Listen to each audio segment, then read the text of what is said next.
అనంత కరుణామయుడు అపార కృపాశీలుడు అయిన అల్లాహ్ పేరుతో ప్రారంభిస్తున్నాను.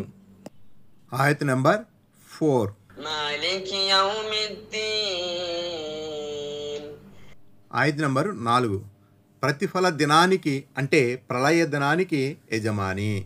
మనిషి ప్రపంచంలోనూ తాను చేసిన కర్మలకు ప్రతిఫలం కొంతవరకు అనుభవించినప్పటికీ పరలోకంలోనే అసలు సిసలు ఫలితం బయటపడుతుంది. సంపూర్ణమైన ప్రతిఫలం అక్కడే ఉనికిలోనికి వస్తుంది. ప్రతి వ్యక్తికి తాను చేసిన మంచి లేక చెడు పనులను బట్టి అల్లాహ్ అతనికి బహుమానం ఇవ్వటమో శిక్ష విధించడమో జరిగి తీరుతుంది.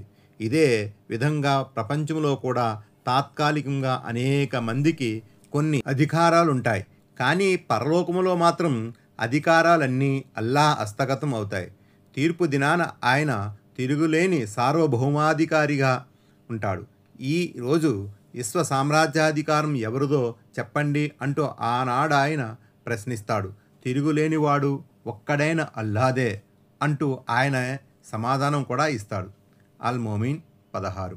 ఆనాడు ఏ మనిషి ఎవరి కొరకైనా ఏదైనా చెయ్యగలగటమన్నది అసంభవం. ఆ రోజు అధికారమంతా అల్లాహ్ చేతుల్లోనే ఉంటుంది. ఇన్ఫితార్ 19. అది తీర్పు దినం అంటే. ఆయత్ నంబర్ 5. ఇయ్యాక నఅబుదు వ ఇయ్యాక నస్తഈన్. ఆయత్ నంబర్ 5. మేము నిన్నే ఆరాధిస్తున్నాం, సహాయం కోసం నిన్ను మాత్రమే అర్థిస్తున్నాము. ఇబాదత్ అంటే ఒకరి ప్రసన్నతను చూరగొనేందుకు అత్యంత అణకువను అసక్తతను వినయ వినమ్రతలను అభివ్యక్తం చేయడం అని భావం. ఇబ్నే కసీర్ మాటల్లోనే చెప్పాలంటే షరియతులో సంపూర్ణమైన ప్రేమ, అభిమానము, భయము, భక్తి వీటన్నిటి సమ్మేళనమే ఇబాదత్. అంటే ఎవరి పట్లనైతే ప్రేమాభిమానాలు కలిగి ఉంటామో ఆయన శక్తియుక్తుల ముందు తమ నిస్సహాయ స్థితిని, దైన్య స్థితిని వ్యక్తపరచాలి. ఆ శక్తిమంతుడు తమను నిలదీసి అడుగుతాడన్న భీతి కూడా ఆ ధ్యాసలో తొణికిసలాడుతూ ఉండాలి.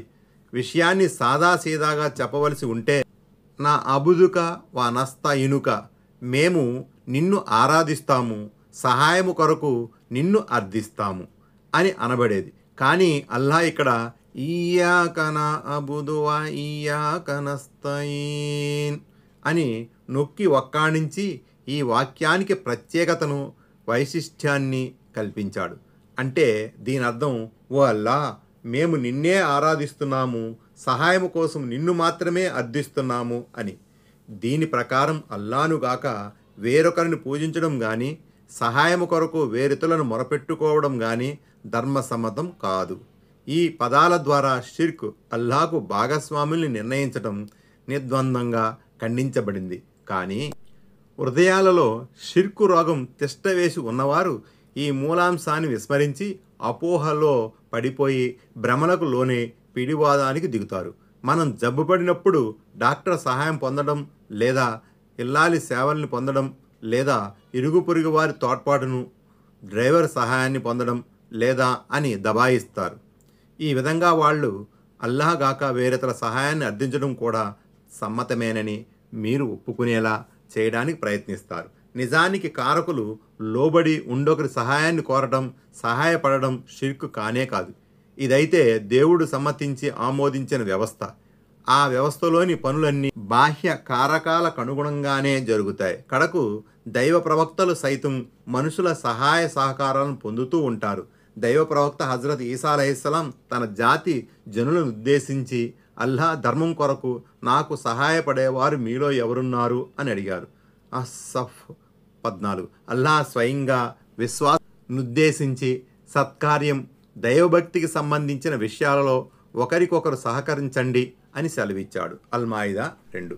మరి ఇటువంటి సహాయ సహకారాలు నిషేధించబడడం కానీ షిర్కుగా అభివర్ణించబడడం కానీ జరగలేదు.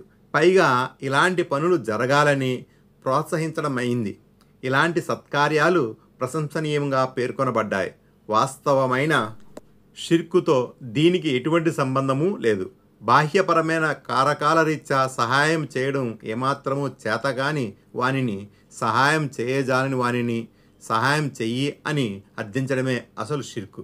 ఉదాహరణకు చనిపోయిన ఒకానొక వ్యక్తిని సహాయం కోసం మొరపెట్టుకోవడం, అతడు కష్టాల నుండి గట్టెక్కిస్తాడని, అక్కర్లు తీరుస్తాడని తలపోయటం, లాభ నష్టాలు అతని ఆధీనంలో ఉన్నాయని ఊహించటం, దగ్గరున్నవారు పిలిచినా దూరమున్నవారు మొరపెట్టుకున్నా ప్రతి ఒక్కరి మొరలను ఆలకించే శక్తి అతనిలో ఉందని నమ్మడం, ఇదంతా దైవానికి వేరొకరిని సహవర్తులుగా నిలబెట్టడంగా, భాగస్వామ్యం కల్పించడంగా, దేవుని లక్షణాలు వేరొకరికి ఆపాదించడంగా పరిగణించబడుతుంది.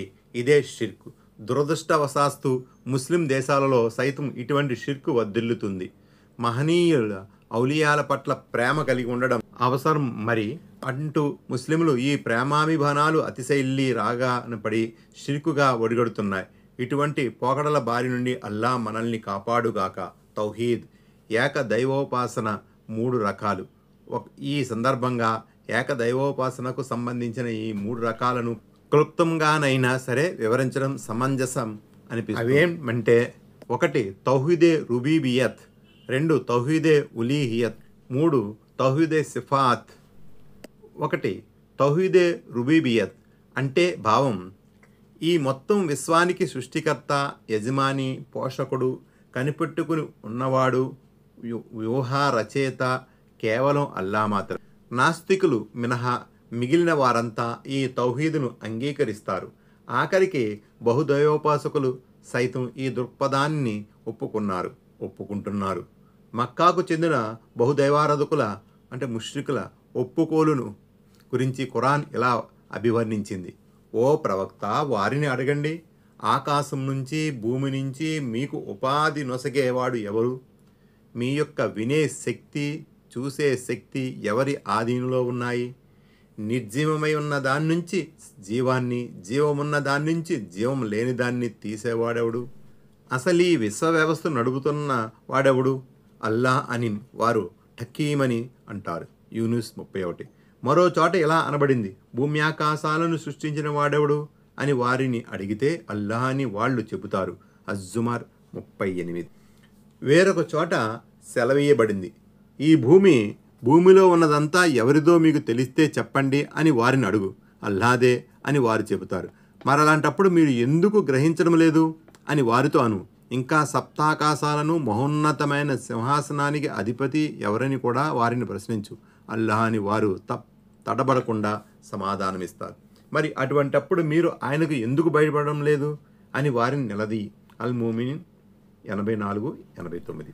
2 తౌహీదే ఉలీహియత్ అంటే భావం, అన్ని రకాల ఆరాధన ఇబాదతులకు, దాస్యాలకు, వేడుకోళ్లకు అర్హుడు అల్లా మాత్రమే. ఎవరైనా ఒక ప్రత్యేక వ్యక్తి మెప్పు కోసం లేక అతని అప్రసన్నతకు గురవుతామోనన్న భయం కొద్దీ చేసే ప్రతి పని ఆరాధన, ఇబాదత్గానే భావించబడుతుంది. అందుచేతనే నమాజ్, రోజా, హజ్, జకాత్ వంటి క్రియలు మాత్రమే ఆరాధనలు కావు. ఒకానొక ప్రత్యేక అస్తిత్వం ఎదుట అభ్యర్థించుకోవడము, అతని పేర మొక్కుకోవడము, మొక్కుబడులు తీర్చుకోవడము, అతని ఎదుట బుద్ధిగా చేతులు కట్టుకొని నిలబడము, అతని చుట్టూ ప్రదక్షిణ చేయడము, అతని సమక్షంలో భయభక్తులను ప్రదర్శించడము, అతను తమకేదైనా అనుగ్రహిస్తాడేమోనని ఆశగా నిరీక్షించడము ఇత్యాదివన్నీ ఆరాధన, ఇబాదత్గానే పరిగణించబడతాయి. మరి ఇటువంటి పనులన్నీ ఒక్కడైన అల్లా కోసమే చేయాలి. ఇదే తౌహీదే ఉలీహియత్. అయితే బాహ్య కారకాలకు అనుగుణంగా బ్రతికి ఉన్న మనుషుల వద్దకు వెళ్ళి వారి నుండి ఏదైనా ఆశించడము, వారి ఎడల వినయ వినమ్రతలను కలిగి ఉండడము మాత్రం తౌహీదుకు విరుద్ధము కాదు.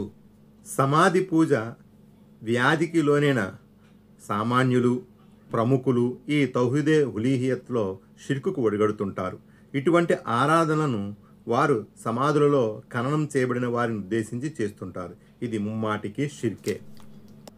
3 తౌహీదే సిఫాత్ అంటే భావం, ఖురాన్, హదీసులలో అల్లా గురించి చెప్పబడిన గుణగణాలను, లక్షణాలను ఏమాత్రము వక్రీకరించకుండా, వాటిలో ఎలాంటి మార్పులు చేర్పులు చేయకుండా యథాతథంగా అంగీకరించడం. అంటే ఆ గుణగణాలు వేరొకరిలో కూడా ఉన్నాయన్న భావనకు సుతరాము తావీయకూడదు. ఉదాహరణకు అగోచర జ్ఞానం అల్లాహ్ గుణం, లేదా దూరాన ఉన్నవారు మొరపెట్టుకున్న చెరువులో ఉన్నవారు ఫిర్యాదు చేసినా అందరి గోడును ఆయన వింటాడు అనేది ఇంకొక గుణం. విశ్వమండలంలో ఏదైనా సరే చేయగల అధికారం ఆయనకు ఉంది అనేది ఇంకొకటి. ఇలాంటివే అనేక గుణగణాలు ఆయన సొంతం. మరి అటువంటి గుణగణాలలో ప్రవక్తనో వలీనో సజ్జనులను చేర్చరాదు. ఒకవేళ వారిని కూడా సహవర్తులుగా చేర్చి ఆ మహనీయులకు కూడా అటువంటి గుణాలే ఉన్నాయని భావిస్తే అది ముమ్మాటికి షిర్కే అవుతుంది.